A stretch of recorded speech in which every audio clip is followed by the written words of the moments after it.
আসসালামু আলাইকুম। এটেন বাংলা সংবাদে সবাইকে স্বাগত জানাচ্ছি। আমি নাজমুল হাসান। শুরুতে বিআরবি কেবল সংবাদ শিরোনাম। সাবেক বাণিজ্য মন্ত্রী টিপু মুন্সিকে রাজধানীর গুলশান থেকে গ্রেফতার করেছে র্যাব।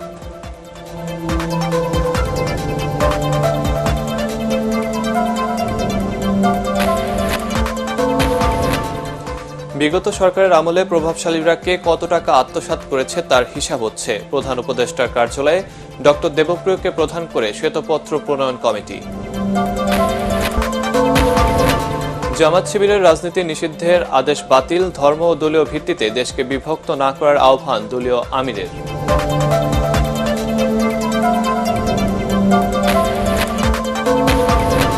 এবং বন্যায় নোয়াখালীতে এখনো আটকা বহু মানুষ, যোগাযোগ বিচ্ছিন্ন, পৌঁছেনি ত্রাণ। টিএসসিতে গণত্রাণ কর্মসূচিতে এক সপ্তাহে সংগ্রহ 7,78,00,000 টাকা।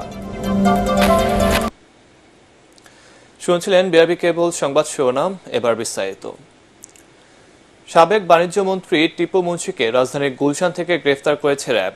বুধবার দিবাগত রাতে র্যাবের লিগ্যাল অ্যান্ড মিডিয়া উইং জানায়, গুলশান 1 নম্বর রোডের M&J গ্রুপের কর্ণধার সালাউদ্দিন আহমেদের বাসা থেকে তাকে গ্রেফতার করা হয়।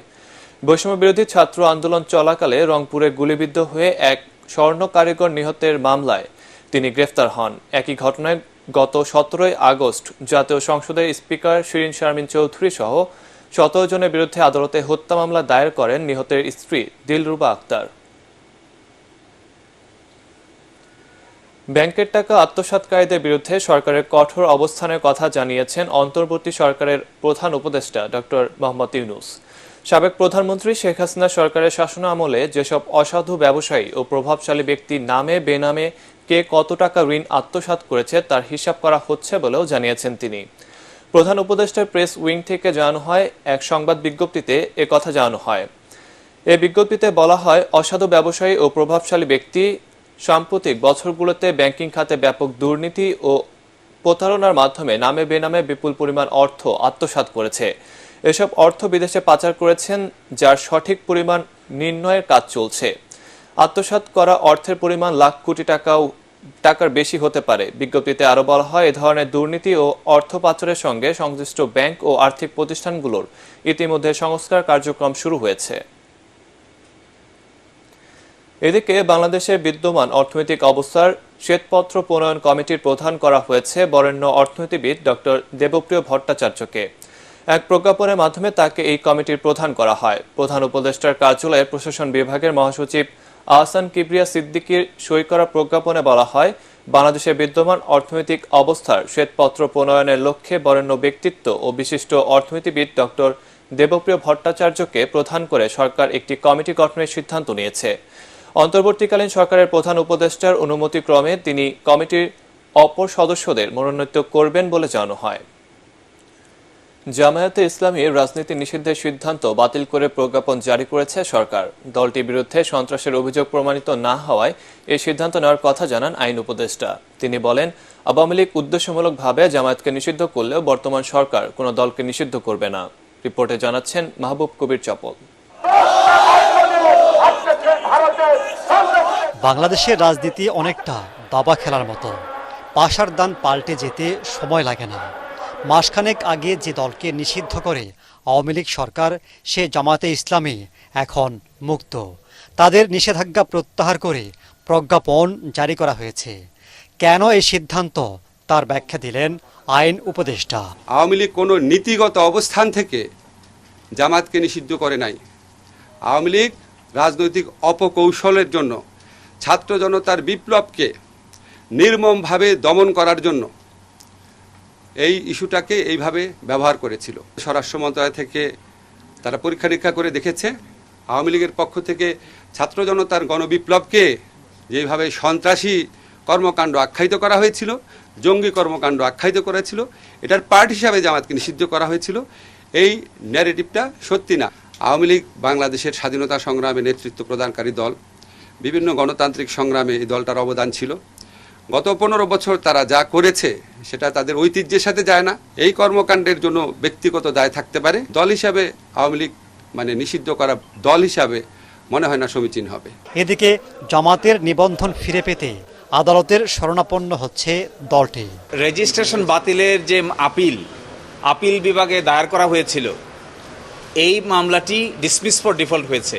এই জন্য এটিকে পুনরায় শুনানির জন্য দরখাস্ত দায়ের করা হচ্ছে। আমরা আশা করি আগামী সপ্তাহেই এই ব্যাপারে আমরা পদক্ষেপ নিব। সাংবাদিকদের এক প্রশ্নের জবাবে আইন উপদেষ্টা বলেন, আওয়ামী লীগের কর্মকাণ্ডে ক্রিকেটার সাকিব আল হাসানের বিরুদ্ধে মামলা হয়েছে, তবে এখনই তার বিরুদ্ধে ব্যবস্থা নেওয়া হচ্ছে না। সাকিব তো আর বাংলাদেশ রাষ্ট্রের জন্য কিছু বয়ে আনে নাই, সাকিব নিজে অনেক কিছু অর্জন করেছে। আমিনুল তো বাংলাদেশ রাষ্ট্রের জন্য পুরস্কার বয়ে এনেছিল না, জাতীয় দলের ক্যাপ্টেন ছিল। আমিনুলকে যেইভাবে অত্যাচার করা হয়েছে তখন কি আপনারা প্রশ্ন করেছিলেন? আমিনুলকে তো জেলে ভরা হয়েছে, সাকিবের বিরুদ্ধে মামলা হয়েছে। তারপরও স্বরাষ্ট্র মন্ত্রণালয় থেকে উদ্যোগ নেওয়া হবে যাতে কেউ অতি উৎসাহিত হয়ে গ্রেফতার না করতে যায়। আদালতে নেয়ার পর আসামিদের উপর হামলা বন্ধে ব্যবস্থা নেবার কথাও জানান আইন উপদেষ্টা। পুলিশ সাহস করে তাদেরকে বাধা দিতে পারে না বলে। মাহবুব কবির চপল, এটিএন বাংলা, ঢাকা। ধরনের সাংবাদিক আছেন অনেক। যারা নিষিদ্ধ করেছিল সেই দলের উপর কোনো ক্ষোভ নেই, বরং তাদের ক্ষমা করে দেওয়া হয়েছে বলে মন্তব্য করেছেন জামায়াতের আমির ডক্টর শফিকুর রহমান। রাজধানীতে এক মতবিনিময় সভায় তিনি বলেছেন, কেবল যেসব ব্যক্তি অপরাধ করেছে তাদের বিচার হওয়া উচিত। ধর্ম কিংবা দলের ভিত্তিতে দেশকে বিভক্ত না করতে সবার প্রতি আহ্বানও জানিয়েছেন তিনি। এমদাদুল্লাহ বাবুর রিপোর্ট। গণমাধ্যমের সম্পাদক ও সিনিয়র সাংবাদিকদের সাথে এই মত বিনিময় সভার আয়োজন করে বাংলাদেশ জামায়াতে ইসলামী। যুদ্ধের ময়দানে সেদিন যারা অংশগ্রহণ করেছিলেন, স্বাগত বক্তব্যে মুক্তিযুদ্ধের শহীদদের প্রতি শ্রদ্ধা জানিয়ে জামায়াতের আমির ডাক্তার শফিকুর রহমান বলেন, জাতীয় স্বার্থে বিভক্তি দেশের জন্য ক্ষতিকর। ধর্ম কিংবা দলের ভিত্তিতে বাংলাদেশকে বিভক্ত করা চরম অন্যায়।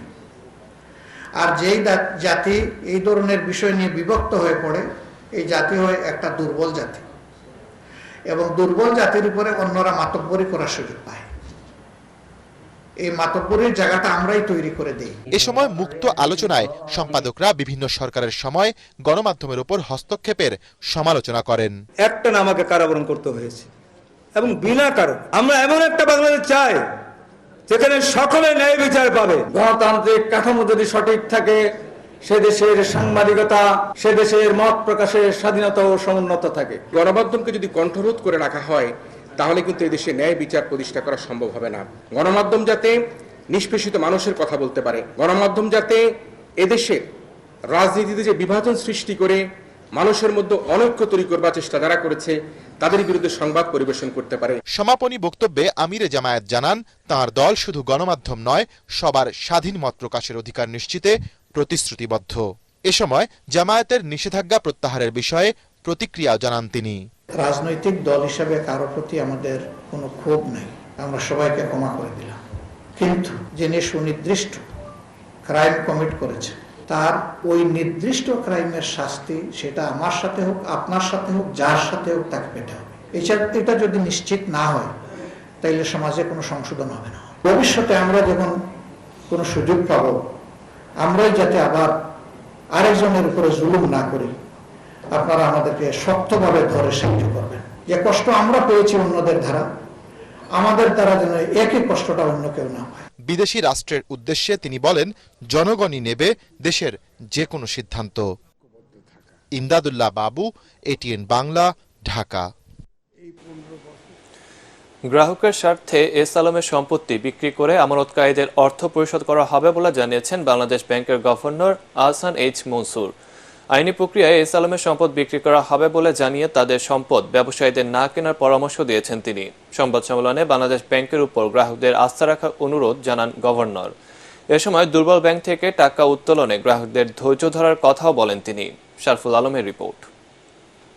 আওয়ামী লীগ সরকারের বিশেষ সুবিধা নিয়ে সাম্রাজ্য গড়ে তোলেন চট্টগ্রামের আলোচিত ব্যবসায়ী সাইফুল ইসলাম ওরফে এস আলম। প্রভাবশালীদের সহায়তায় নিজেদের মালিকানায় নেন ইসলামী ব্যাংক সহ 7টি ব্যাংক। এসব ব্যাংক থেকে নামে বেনামে 2,00,000 কোটি টাকা হাতিয়ে নিয়েছে, যার বেশিরভাগই পাচার করে গ্রুপটি। ইসলামী ন্যাশনাল ব্যাংকের পর সবশেষ 28 আগস্ট একদিনে এস আলম বলে মুক্ত হয় আরও 2টি ব্যাংক, গ্লোবাল ও ইউনিয়ন। নতুন পর্ষদ ও বাংলাদেশ ব্যাংকের নিয়ন্ত্রণের কারণে বর্তমানে অর্থ লুটপাট করতে না পেরে সম্পত্তি বিক্রিতে মরিয়া এস আলম। এই বাস্তবতায় সম্পত্তি বিক্রির চেষ্টা চলছে এমন প্রশ্নের জবাবে গভর্নর হুঁশিয়ারি দিয়ে বলেন, কোনো অনিয়ম মেনে নেওয়া হবে না। এস আলম গ্রুপের সম্পদ যদি কেউ না কিনে, সেটাকে নিয়ে হয়তো লিগ্যাল চ্যালেঞ্জ হবে। আমি বলবো যে সবাইকে দেশের স্বার্থে অন্য কেউ যেন এই সম্পদে হাত না দেয়। এই সম্পদগুলো আমাদের ডিপোজিটরদের টাকা ফেরত দেওয়ার জন্য আমরা ব্যবহার করতে চাই যেটুকু পাওয়া যায়। অতিরিক্ত মুনাফার আশায় 1.5 দশকে অনেক দুর্বল ব্যাংকে আমানত রাখেন গ্রাহকরা। এখন অনেকেই একসাথে বড় অঙ্কের টাকা সংগ্রহে ব্যস্ত। আমানতকারীদের টাকা যেন নষ্ট না হয় সে বিষয়ে বাংলাদেশ ব্যাংক কাজ করছে জানিয়ে সবাইকে ধৈর্য ধরার আহ্বান জানান গভর্নর। ব্যাংকগুলো তো এমনি ভালনারেবল ছিল, একটু 2% বেশি দিয়েছে, সেই কারণে আপনারা রেখেছেন। এখন অধৈর্য হলে হবে না, এখন ধৈর্য ধরতে হবে, যাতে আমরা চেষ্টা করব ব্যাংকগুলোকে আস্তে আস্তে সবল করতে। নতুন বোর্ডগুলো যেন সত্যি সত্যি ডিপোজিটরদের স্বার্থ নিয়ে, ব্যাংকের স্বার্থ নিয়ে আগামীতে কাজ করেন। কোনো ধরনের ম্যালপ্র্যাকটিস হলে আমরা কিন্তু কাউকে ছাড় দেব না। বাংলাদেশ ব্যাংকে সুশাসনের ঘাটতি ছিল জানিয়ে গভর্নর জানান এখন তা নিশ্চিত করা হবে। টাকা ছাপিয়ে আর কোনো অর্থ সহায়তা দেওয়া হবে না জানিয়ে তিনি বলেন, নতুন করে ডলার বিক্রি করা হবে না, এতে রিজার্ভের পরিমাণ আরও বাড়বে। শরফুল আলম, এটিএন বাংলা, ঢাকা। ঢালাওভাবে মামলা না নিয়ে আইন শৃঙ্খলা বাহিনীকে যাচাই বাছাইয়ের অনুরোধ জানিয়েছেন বিএনপি মহাসচিব মির্জা ফখরুল ইসলাম আলমগীর। সংবাদ সম্মেলনে তিনি অভিযোগ করেন, বিভিন্ন স্থানে দখলদারিত্ব সহিংসতার ঘটনার সাথে ঢালাওভাবে বিএনপিকে জড়ানো হচ্ছে। মির্জা ফখরুল বলেন, বাংলাদেশের স্বাধীনতা সার্বভৌমত্বে বিশ্বাসী হলে বিএনপি কোনো রাজনৈতিক দল নিষিদ্ধের পক্ষে নয়। মইনুল আহসানের রিপোর্ট। স্থায়ী কমিটির বৈঠকে সিদ্ধান্ত জানাতে চেয়ারপারসনের গুলশান কার্যালয়ে সংবাদ সম্মেলনে সমসাময়িক নানা ইস্যুতে সাংবাদিকদের প্রশ্নের জবাবে দলের অবস্থান স্পষ্ট করেন বিএনপি মহাসচিব। তিনি বলেন, সারা দেশে দখল, আধিপত্য বিস্তারের মতো বিচ্ছিন্ন কিছু ঘটনার জন্য বিএনপিকে ঢালাওভাবে অভিযুক্ত করা হচ্ছে। একজন দুজন ব্যক্তি বা কোনো ব্যক্তিরা যদি তারা এ ধরনের কোনো অপকর্ম করে, বিএনপির ব্যানার দিয়ে তো করে না, ব্যক্তিগতভাবে করে যদি করে থাকে, এবং সাথে সাথে এগুলোর বিরুদ্ধে ব্যবস্থা নেওয়া হচ্ছে। আমাদের প্রায় 56-57 জন জড়িত ছিল কর্মী, তাদের বিরুদ্ধে কিন্তু সাংগঠনিক ব্যবস্থা নেওয়া হয়েছে, তাদেরকে দল থেকে বহিষ্কার করা হয়েছে। আমরা তো ভুলে যাইনি 1/11-এ কারা চেষ্টা করেছিল বিরাজনীতিকে করে, ডিপলিটিসাইজেশন। মানুষ এখানে একটা ডেমোক্রেটিক সেট আপ চায়, একটা গণতন্ত্র চায়, এবং সেটা নির্বাচন চায়। আপনি দেখবেন যে মানুষ কত খুশি হয় যখন নির্বাচন আসে, এবং সেটা যদি অবাধ, সুষ্ঠু, নিরপেক্ষ হয়, মানুষ সেটা গ্রহণ করে। নির্বাচনের রোডম্যাপ চেয়ে বিএনপির দাবি নিয়ে জামাতের আমিরের সমালোচনার জবাব দেন মির্জা ফখরুল। সেই সাথে প্রতিক্রিয়া জানান জামাত নিষিদ্ধের আদেশ প্রত্যাহার নিয়েও। বাংলাদেশ স্বাধীনতায় যে বিশ্বাস করে না করে, সেই ধরনের একটা দলকে তো সমর্থন করা যাবে না। কিন্তু আমরা মনে করি যে মানুষের অধিকার আছে, যে অধিকার তার সাংবিধানিক অধিকার, যে একটা সংগঠন তৈরি করবার, রাজনীতি করবার অধিকার আছে, সেটা করতেই পারে। সারা দেশে ঢালাও মামলা দায়ের ও অসংখ্য মানুষকে আসামি করার সমালোচনা করে এ বিষয়ে আইন শৃঙ্খলা বাহিনী ও ভুক্তভোগীদের সতর্ক হওয়ার পরামর্শ দেন বিএনপি মহাসচিব। ঢালাও মামলা দেওয়া হচ্ছে, এবং আপনার যে কোনো মানুষের বিরুদ্ধে শত্রুতা থাকলেও মামলা দেওয়া হচ্ছে।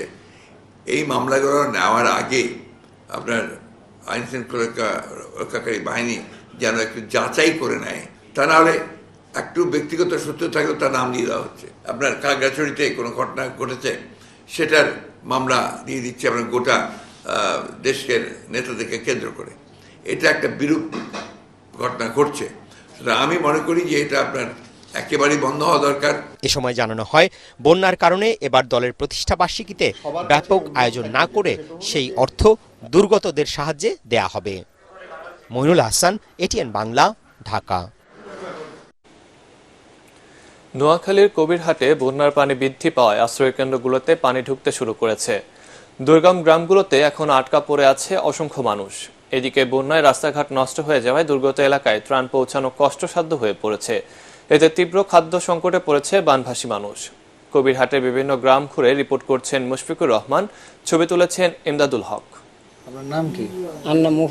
বন্যার পানি আসার পর থেকে আর বাইরে যেতে পারেননি 70 বছরের এই বৃদ্ধ। একটি পা না থাকায় আশ্রয় কেন্দ্রেও যাওয়া সম্ভব হয়নি তার পক্ষে। এরই মধ্যে ঘরে পানি ঢুকেছে, আর একটু বাড়লেই ডুবে যাবে শোবার চৌকিটাও। পানিটার ভিতরে তো আর কি রুম বসবাস করি, আল্লাহ রেখছে বেশি কি কমে যাবো। আজকে বেনে সুরে আরেক সুরে হয়ে যেত, আর সইতে উঠে যাবো, কমে যাবো। একমাত্র ছেলের অকাল মৃত্যুর পর এসে উঠেছিলেন মেয়ের বাড়ি। সেখানে এখন কোমর সমান পানি। গুরুতর অসুস্থ বাবাকে হাসপাতালেও নিতে পারছেন না মেয়ে। এখন ডাক্তারের কাছে নেওয়ার প্রয়োজন, কিন্তু কিভাবে ডাক্তারের কাছে নেব? পানি দেখে নিতে পারতেছি না, পানির সমস্যার কারণে। দরজাতে পানি এক কোমর, বাড়িতে পানি, কাপড় বাঁচানো এক রান হয়ে গেছে। পানি উঠে অনেক সাথের ঘরটি ডেবে গেছে, যে কোনো সময় ধসে পড়বে।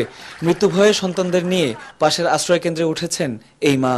ওর ঘরের ভিতরে সাপ ঢুকে, আর অনেক কিছু ঘরের ভিতরে খাইতে মারি না। ঘরটা ব্যাগ ফাঁড়া দিলে ব্যাগ ঘর নামি যায়, গাড়ি যায় গই পাকটা কইতে মারি না। লেফটেন্ট ব্যাগ ডুবি গেছে। কবিরহাটের আশ্রয় কেন্দ্রগুলোতেও পানি উঠছে, ফলে পরিবার এবং সাথে আনা গবাদি পশুগুলোকে নিয়ে বিপাকে পড়েছেন বানভাসী মানুষ। শহর থেকে যেসব গ্রাম দূরে, সেখানে যাচ্ছে না ত্রাণ। অনেকটা না খেয়েই দিন কাটাচ্ছে এসব এলাকার বাসিন্দারা। আমার 17টা গরু আছে এখানে, মোষেগুলো আমার। আমরা মোষের খাবার নিয়ে, গরুর খাবার নিয়ে অনেক কষ্টের ভিতরে আছি। খানা প্রচুর অন্য অন্য দিকে দিয়ে চলে যায়, এখানে রুকে না মানুষ। একবারই দেখেন তো আমরা পানিতে বাসি কি করুম, খাওয়া দাওয়া সামান্য যা কদু দে তাই কদু কষ্ট করে দিন কাটিয়ে রে। আমি কার দাদু থাকবার মতন বুঝিনি, থাকতাম হারিয়েন না। আজকে 2 দিন পর্যন্ত রেন্তা মারিয়েন না, বেশি পানি আমরা। পানিতে ডুবে যাওয়া ভাঙাচোরা রাস্তা দিয়ে চলাচল করা খুবই ঝুঁকিপূর্ণ হয়ে পড়েছে, ফলে এসব এলাকায় ত্রাণ সহায়তা নিয়ে আসতে পারছে না স্বেচ্ছাসেবীরা। পানিবন্দী এসব গ্রামগুলোতে এখন শুধু দীর্ঘশ্বাস আর হতাশার গল্প। দিন দিন পানি ঢুকে পড়ছে আশ্রয় কেন্দ্রগুলোতেও। দ্রুত এই পানি না নামলে সংকট আরো বাড়বে বলে ধারণা স্থানীয়দের। মুশফিকুর রহমান, এটিএন বাংলা, নোয়াখালী। বৈষম্য বিরোধী ছাত্র আন্দোলনে গণত্রাণ কর্মসূচিতে ঢাকা বিশ্ববিদ্যালয়ের বিভিন্ন বুথ থেকে এখন পর্যন্ত সর্বমোট সংগ্রহ হয়েছে 7,78,00,000 টাকা। বুধবার রাতে ঢাকা বিশ্ববিদ্যালয়ের টিএসসিতে এক সংবাদ সম্মেলনে এই তথ্য জানায় বৈষম্য বিরোধী ছাত্র আন্দোলনের সমন্বয়করা। এদিকে বর্ণাঢ্যদের জন্য অর্থ সংগ্রহে কনসার্ট ফর ফ্লাড ভিকটিম এর আয়োজন করে জগন্নাথ বিশ্ববিদ্যালয়। সেখানে সংগ্রহ হয়েছে প্রায় 6 লাখ টাকা। আরো জানাচ্ছেন মাজহারুল হক মুহাজ্জির। দিন পেরিয়ে রাত, ঢাকা বিশ্ববিদ্যালয়ের টিএসসি তখনও নির্ঘুম। অদম্য শিক্ষার্থীদের চোখে মুখেও স্পষ্ট, যত বাধা তত ঐক্য। এবারের ভয়াবহ বন্যা শুরু থেকেই ত্রাণ সংগ্রহ করে তা যথাযথভাবে পৌঁছে দিতে বিরামহীন কাজ করছে বৈষম্য বিরোধী ছাত্র আন্দোলন। তাই তো গত 7 দিনের ত্রাণ সংগ্রহের সব তথ্য জানাতে এই প্রেস ব্রিফিং এর আয়োজন করেন আবু বাকের রিফাতরা। গত 22/8/2024 থেকে 28/8/2024 রাত 9টা পর্যন্ত মোট সংগ্রহ 7,76,77,278 টাকা। আমাদের মূলত ব্যয়গুলো হয়েছে শুকনো খাবার ক্রয় করার ক্ষেত্রে, এবং আমরা যে সামগ্রীগুলো সেই খাবারের সাথে একটা পরিবারের জন্য যতটুকু প্রয়োজন সেই পরিমাণে আমরা যে প্যাকেজগুলো তৈরি করেছি সেইটার ভিত্তিতে। এরই মধ্যে বন্যা দুর্গত এলাকায় পাঠানো হয়েছে ত্রাণ বোঝাই করা 82টি ট্রাক। খুলনা, কুমিল্লা সহ বিভিন্ন জেলায় স্থানীয় প্রশাসনের সহায়তায় গণরান্নার কর্মসূচি চলছে বলেও জানান আন্দোলনের অন্যতম সমন্বয়ক আবু বাকের মজুমদার। গণরান্না কর্মসূচির অংশ হিসেবে আমরা বিশাল সংখ্যক খাদ্য পাঠানোর পরিকল্পনা করছি। সেটি হতে পারে 1 লাখ মানুষের জন্য এক বেলা খাবারের আমরা ব্যবস্থা করতে পারবো।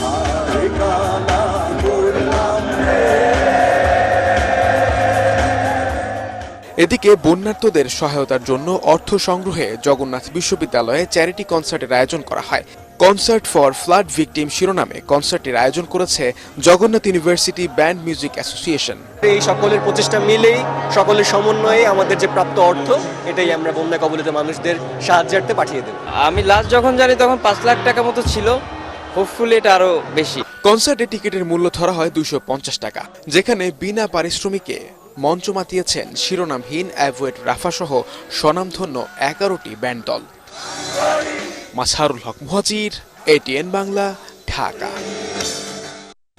সিলেট ওসমানী আন্তর্জাতিক বিমানবন্দরে এক যাত্রীর কাছ থেকে 16 কোটি টাকা মূল্যের 15 কেজি স্বর্ণ আটক করেছে এনএসআই। দুবাইয়ের শারজাহ এয়ারপোর্ট থেকে আসা বাংলাদেশ বিমানের ফ্লাইট BG252 এর একজন যাত্রীর 2টি লাগেজ তল্লাশি করে শতাধিক স্বর্ণের বার জব্দ করা হয়। এ সময় আহমদ হোসেন নামের ওই প্রবাসীকে আটক করা হয়। পরে প্রেস ব্রিফিংয়ে জানানো হয় এ বিষয়ে মামলা দায়ের হয়েছে। এবার আন্তর্জাতিক সংবাদ।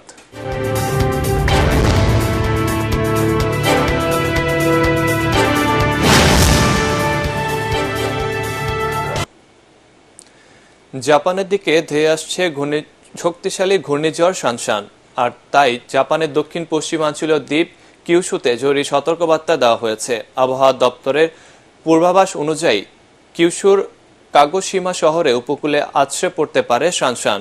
স্থলভূমিতে আছড়ে পড়ার পর এই ঝড়ের সময় বাতাসের গতিবেগ ঘন্টায় 252 কিলোমিটার হতে পারে। নিকট অতীতে জাপানের দক্ষিণ পশ্চিমাঞ্চলে এত বড় ঘূর্ণিঝড় দেখা যায়নি। কাগোশিমা শহরে 8 লাখেরও বেশি মানুষকে নিরাপদ স্থানে সরিয়ে নেওয়া হচ্ছে। গত সপ্তাহে দেশটিতে আঘাত এনেছে ঘূর্ণিঝড় এমপিল। এবার পার্টেক্স খেলা খবর।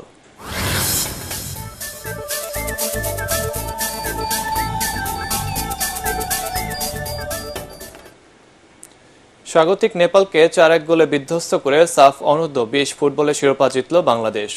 বয়সভিত্তিক এই টুর্নামেন্টে এবারই প্রথম চ্যাম্পিয়ন হলো লাল সবুজের দল। বাংলাদেশের হয়ে 2টি গোল করেন মিজারুল ইসলাম আর 1টি গোল করেন রাব্বি হোসেন রাহুল এবং পিয়াস আহমেদ নোভা। পরাগ আরমানের রিপোর্ট।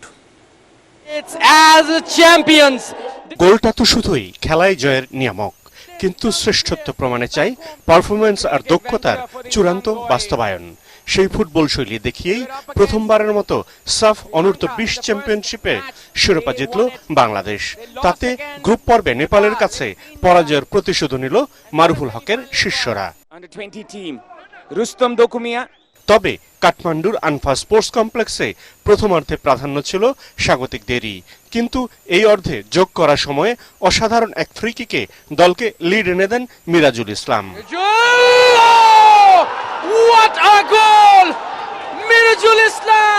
বিরতি থেকে ফিরে আবারও আনন্দমাতে বাংলাদেশ। 55 মিনিটে মিরাজুল আরো এক গোল করে ব্যবধান দ্বিগুণ করেন। এখানেই থেমে থাকেননি ম্যাচের সেরা খেলোয়াড় মিরাজুল। 71 মিনিটে রাব্বি হোসেন রাহুলকে দিয়ে একটি গোলও করান তিনি। রাব্বি হোসেন, মিরাজুল ইসলাম, this time the provider. এদিকে 81 মিনিটে একটি গোল শোধ করে সান্ত্বনাই পায় নেপাল। তবে খেলা শেষের যোগ করার সময়ে পিয়াস আহমেদ নোভা স্বাগতিকদের ব্যর্থতার কফিনে শেষ পেরেকটি ঠুকে দেন। শেষ বাঁশি বাজতেই ভোঁদর বাংলাদেশের খেলোয়াড়দের। শিরোপা উল্লাসে মাতোয়ারা লাল সবুজ শিবির। অন্যদিকে স্বপ্নভঙ্গের বেদনায় হতাশ নেপাল। তখনও মাঠের অন্য পাশে চলে লাল সবুজের জয় উৎসব। পরাগ আরমান, এটিএন বাংলা। রাওয়ালপিন্ডিতে সিরিজের প্রথম টেস্টে ম্যাচ জেতানো 191 রানের মহাকাব্যিক ইনিংসটির জন্য ক্যারিয়ারের সেরা র্যাঙ্কিং পেলেন মুশফিকুর রহিম। আইসিসি টেস্ট র্যাঙ্কিংয়ে ব্যাটারদের তালিকায় 7 ধাপ এগিয়ে 17তম স্থানে উঠে এসেছেন মিস্টার ডিপেন্ডেবল। মুশফিকের জন্য এটি ক্যারিয়ারের সেরা অবস্থান। তার রেটিং পয়েন্ট 684। এছাড়া 50 হাঁকানো লিটন দাস 2 ধাপ এগিয়ে 27 নম্বরে আছেন। বোলারদের র্যাঙ্কিংয়ে উন্নতি হয়েছে হাসান মাহমুদ, শরীফুল ইসলাম ও মেহেদী হাসান মিরাজের।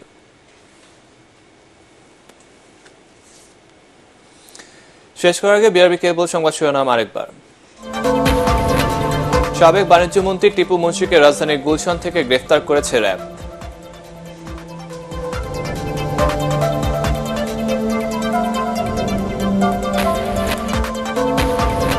বিগত সরকারের আমলে প্রভাবশালীরা কে কত টাকা আত্মসাৎ করেছে তার হিসাব হচ্ছে প্রধান উপদেষ্টার কার্যালয়ে ডক্টর দেবপ্রিয়কে প্রধান করে শ্বেতপত্র প্রণয়ন কমিটি।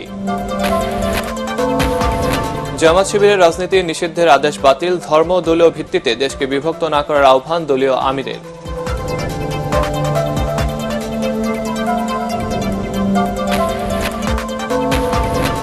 এবং বন্যায় নোয়াখালীতে এখনো আটকা বহু মানুষ, যোগাযোগ বিচ্ছিন্ন, পৌঁছেনি ত্রাণ। টিএসসিতে গণত্রাণ কর্মসূচিতে এক সপ্তাহে সংগ্রহ 7,78,00,000 টাকা।